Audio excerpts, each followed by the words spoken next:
एक बार की बात है कि किसान का बेटा और बेटी उसकी दादी को जब चुड़ैल ने मारने की धमकी दी तो किसान को तो पता नहीं था कि चुड़ैल पता नहीं क्या करेगी।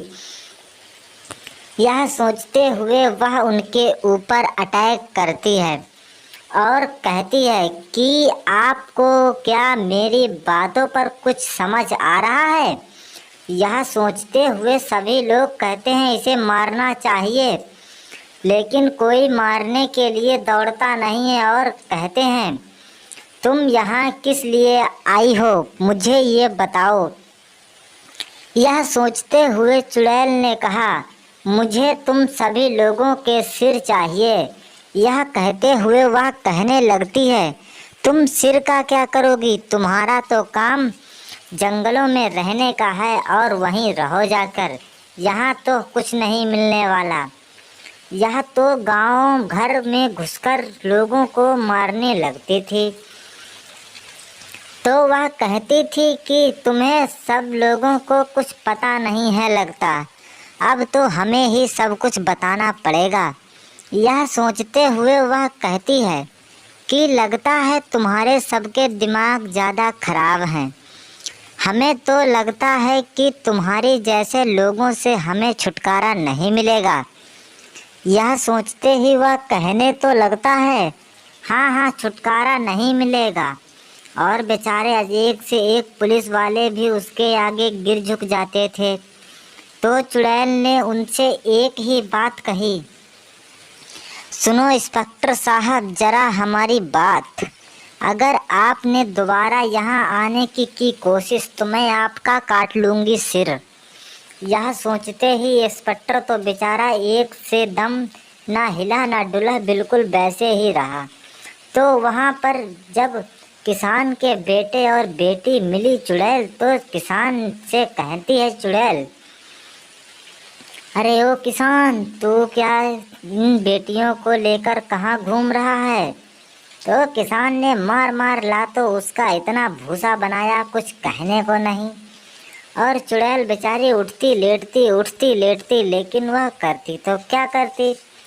आखिर में किसान ने उसे छोड़ा और कहा उठ जा, और बारिश भी बहुत तेजियों से हो रही थी। कहा कि अगर तू दोबारा इस जगह दिखी ना तो मैं तुझे इतना मारूंगी कुछ समझ में भी नहीं आएगा। और उसकी बेटियों ने भी कहा कि मेरे पापा एक किसान हैं, लेकिन वो डरते किसी से भी नहीं है क्योंकि उनके नस नस में डरना बसा ही नहीं है। यह सोचते ही चुड़ैल ने चारों तरफ घूमना चालू किया और बड़ी तेजी हवाओं से वहाँ पर एक जुलूस जैसा निकला हुआ आ रहा था। तो वह एकदम गायब जैसी हुई और कहने लगी लगता है चुड़ैल यहाँ से चली गई है। और वह एक दिन साधु को भी बुलाकर लाई। तो उसने चुड़ैल ने साधु के सामने बहुत एक्टिंग की। वह चारों तरफ घूमती थी और जाती थी, कहती थी अरे आज साधु आज भी आया है, लगता है आज डबल शिकार खेलने को मिलेगा। यह सोचते ही वह तो कहने लगती है डबल शिकार नहीं, यहाँ तो आज तेरा कब्रिस्तान खुदेगा।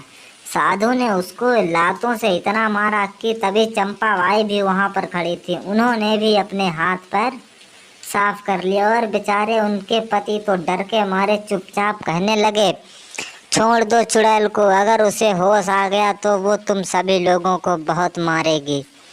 यह सोचते ही वह कहने लगती है इसे मैं बेहोशी के हालत में ही देखना चाहता हूँ।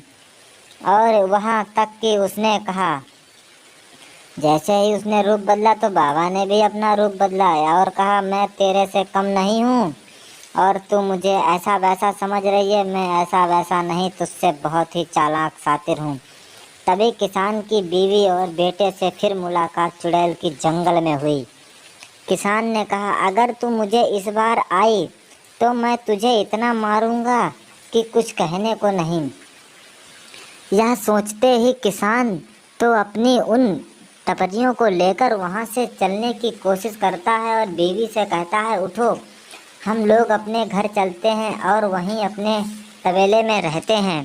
यह सोचते चुड़ैल ने उस पर अटैक किया, लेकिन वह खुद गिर गई और उठने की तो संभावना ही थी। तभी वह खड़ी होती है और कहती है, किसान जा, मैंने तुझे माफ़ किया। और वह अजीब अजीब हरकतें करने लगती है। तभी वह किसान भी कहता है, ठीक है, तूने मुझे माफ़ किया, तुम भी जाओ। और किसान भी वहाँ से